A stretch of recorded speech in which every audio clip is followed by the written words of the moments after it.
Liam Lawson's point-scoring return to Formula 1 after a year on the sidelines was the perfect first stage of his audition for promotion to Red Bull Racing in 2025. But the dream start to his F1 comeback creates a potential nightmare scenario for Sergio Perez. Yes, Perez is under contract for 2025 after signing a 2-year deal. That was announced back in early June. And as Perez said in Austin, as far as he's concerned, he will definitely be at Red Bull next year. Red Bull is not as convinced. After all, it came close to replacing him with Daniel Ricciardo over the August break. Team principal Christian Horner said this didn't happen because Ricciardo's form was never compelling enough to force a change, even though Perez was struggling. But as one threat was eliminated, another rose up in its place. The United States Grand Prix was the first of Lawson's run of 6 races that will allow him to make his case for promotion. He's only been confirmed at RB for the rest of the season. That's not because there's any doubt about him being in F1 in 2025, but in case Red Bull wants to move him up to the A team after those 6 outings. Horner himself has made that clear, as on a recent episode of the F1 Nation podcast, he said that the ideal scenario would be that Perez finds his form and therefore nothing changes, but the door is clearly open to a reshuffle.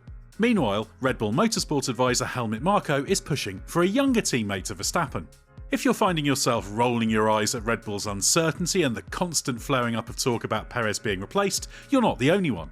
Red Bull needs to decide once and for all whether it's going to stick with him or not. That means Lawson's eye-catching United States Grand Prix weekend could be the start of a run of form that forces a change. Finishing 9th from 19th on the grid, only starting so far back because of a power unit penalty, was a good start for Lawson. But there's more to his Austin weekend than the bare fact of the result. At times, he showed the kind of pace that, if delivered consistently, Red Bull might find difficult to ignore. He came into the weekend having driven the Red Bull RB20 in a Mugello tyre test earlier in the month, describing the long-run programme as the best thing for me. After all, Austin was a sprint weekend, so he had just one free practice session. And he hit the ground running, with RB team principal Laurent Mekies saying he was close to teammate Yuki Tsunoda's pace immediately. He showed flashes of Tsunoda beating speed in sprint qualifying, but was unable to string everything together on a single lap. He reached SQ2, but was eliminated without being credited with a time, thanks to his lap being deleted for exceeding track limits at turn 1. From 15th on the grid, he was never likely to be a points threat with only the top 8 scoring. He finished 16th, having become embroiled in a battle with Fernando Alonso that resulted in him dubbing Lawson such an idiot over the radio. More important was the sprint's value as a learning experience, with Lawson admitting that his tyres dropped off a bit earlier than others and that there was some stuff to figure out for the race. But first he had to turn his attention to qualifying proper. He knew anything he did in qualifying would count for nothing in terms of grid position, but it was at worst a chance to build experience of running in qualifying trim and potentially an opportunity to show his one-lap pace. And he certainly did that. On his second Q1 run, he set the 3rd fastest time behind Max Verstappen and Charles Leclerc. It was the fastest lap set by an RB driver all weekend. Had he repeated it in Q2, he would have been in the top 10. Unfortunately, there was no opportunity to do so, as he was understandably deployed to provide a tow to help Tsunoda's unsuccessful attempt to reach Q3. But he'd already proved that the hints of pace he'd showed on Friday could coalesce into cold, hard lap time. Lawson started the Grand Prix 19th and emerged from the first corner 16th. He then made what proved to be a crucial pass on Franco Colapinto after the Williams driver's exit from the hairpin was compromised by an attempt to pass Alonso. The Colapinto overtake had initially put Lawson 15th, which quickly turned into 12th thanks to offs for Lewis Hamilton and Lance Stroll, as well as an overtake on new enemy Alonso. Points were now a serious possibility. Lawson started the race on hard Pirelli, so was always going to run long. After making his stop on lap 36, Lawson quickly used the advantage of fresh mediums to overtake Pierre Gasly, who ran 6th in the first stint but had pitted 18 laps before the RB driver. Kevin Magnussen then made a sudden second stop, which promoted Lawson to 10th. When Colapinto, who was the last midfielder to stop, pitted on lap 39, Lawson moved up to 9th, and there he stayed. It was a well-executed race, but perhaps the most telling phase was the second half of his first stint. He was in clear air, with teammate Yuki Tsunoda initially running behind him. Tsunoda had held 7th in the first stint, but made an early stop to switch to hards on lap 18. Lawson was later able to make his pit stop and emerge ahead of Tsunoda thanks to his pace.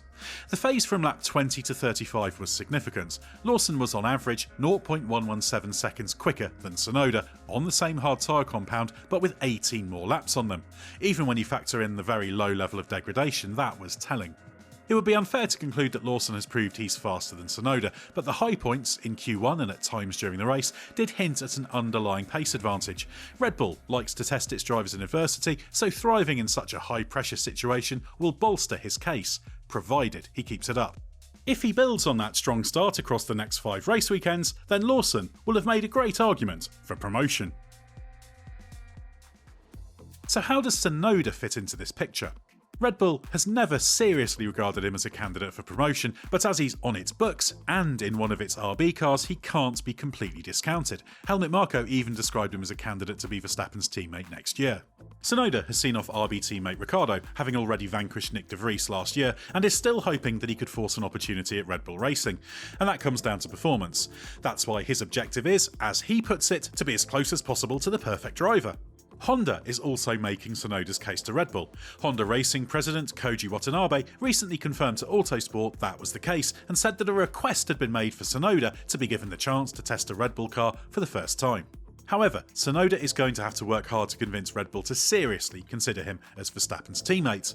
There have long been question marks from Red Bull about his mentality and whether he's overly emotional in the car, something Tsunoda himself has regularly admitted is a problem, but one that has improved. His Austin weekend was a mixed bag. He could rightly point to a strategic error that compromised his race, as well as his own strong performance in the sprint parts of the weekend, in mitigation for failing to score while Lawson did in the Grand Prix. However, Tsunoda also had a costly spin at turn 1 during the race that doesn't help his cause. Regardless of how the next 5 races play out, Tsunoda has to be considered a rank outsider for promotion. Most likely, he will remain at RB, where he is already confirmed as a 2025 driver.